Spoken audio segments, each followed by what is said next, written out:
رہا یہ مسئلہ کہ اتنی اہم ترین رات ہے تو شریعت نے ہمیں متعین طور پر بتائی کیوں نہیں؟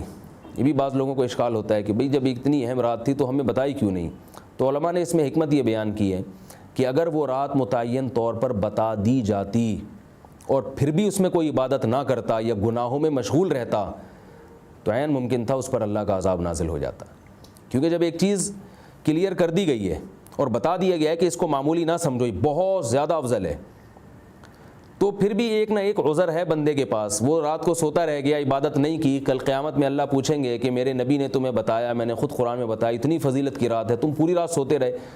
تو اللہ وہی اللہ کے سامنے کہہ سکتا ہے کہ اللہ مجھے نہیں علم تھا کہ آج کی رات لیلۃ القدر کی رات ہے۔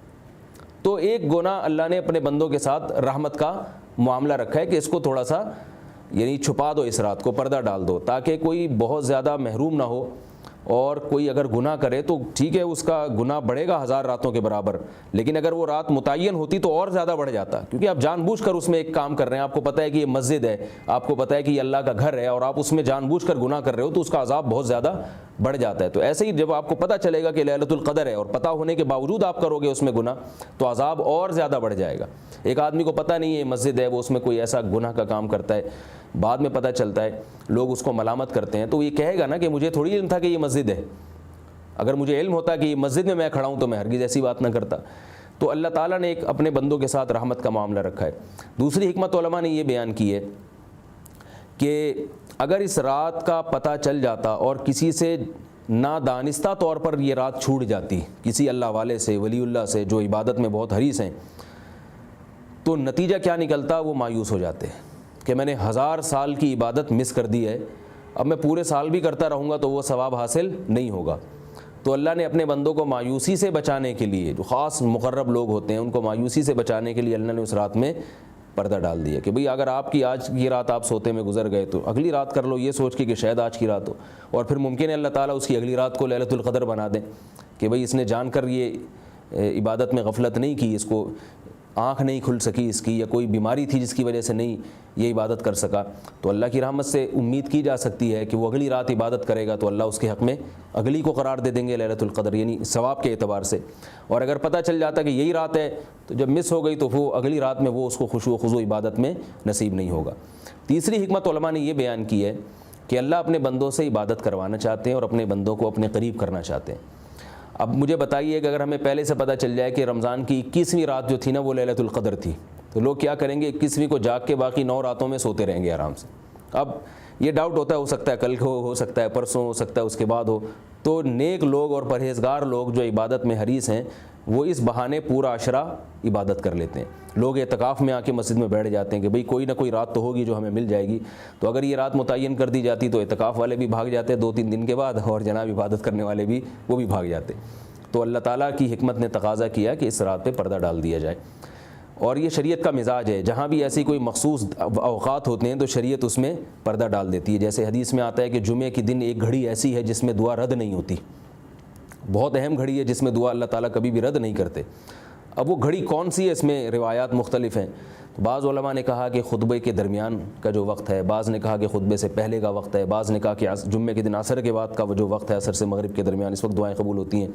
تو وہاں بھی اللہ تعالیٰ نے اس پہ پردہ ڈال دیا تاکہ وہ اگر وہ وقت گزر جاتا تو کوئی دعا نہیں مانگتا جمعے کے دن،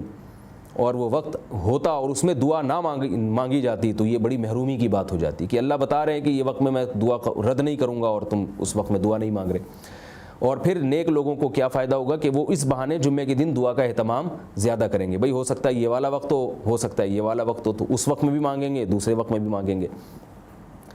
تو یہ اللہ تعالیٰ کی حکمت ہے۔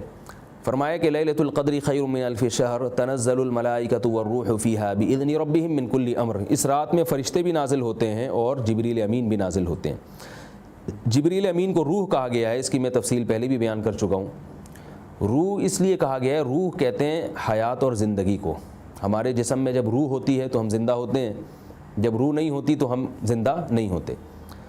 تو جس چیز سے ہمیں زندگی ملتی ہے وہ روح کہلاتی ہے۔ اللہ کی نظر میں جو زندگی ہے نا اس کی 2 قسمیں ہیں، ایک تو یہ مادی زندگی اور ایک روحانی زندگی۔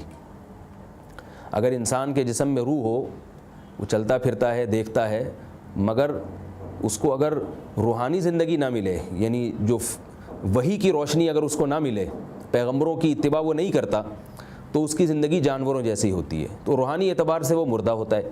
تو جبریل امین علیہ الصلاۃ والسلام کا کام کیا ہے؟ اللہ کا پیغام اپنے بندوں تک پہنچانا پیغمبروں کے ذریعے۔ تو اس پیغام کے ذریعے اللہ تعالیٰ نے اپنے بندوں میں روحانی روح ڈال دی ہے، وہ روح ڈال دی ہے جس کا ہماری تہذیب سے اور اخلاقیات سے تعلق ہے۔ تو روحانی اعتبار سے زندگی دینے میں جو بہت بڑا کردار ہے وہ جبریل علیہ الصلاۃ والسلام کا کردار ہے، تو اس لیے وہ اس روح کی زندگی کا سبب ہے، اس حوالے سے ان کو روح کہا گیا ہے جبریل علیہ السلام کو، کہ اس پوری کائنات میں جو روحانی اعتبار سے زندگی دی ہے وہ جبریل علیہ الصلاۃ والسلام نے دی ہے۔ اللہ کا پیغام اپنے رسولوں تک پہنچانا، اور پھر رسول جو ہے وہ آگے امت تک پہنچاتے ہیں۔ اس لیے اللہ تعالیٰ نے ان کا لقب جو ہے قرآن مجید میں روح الامین رکھا ہے۔ امانت دار کا مطلب یہ کہ اللہ جو پیغام دیتے ہیں اس کو ایز اٹ از پہنچا دیتے ہیں، وہ اس میں رد و بدل نہیں کرتے۔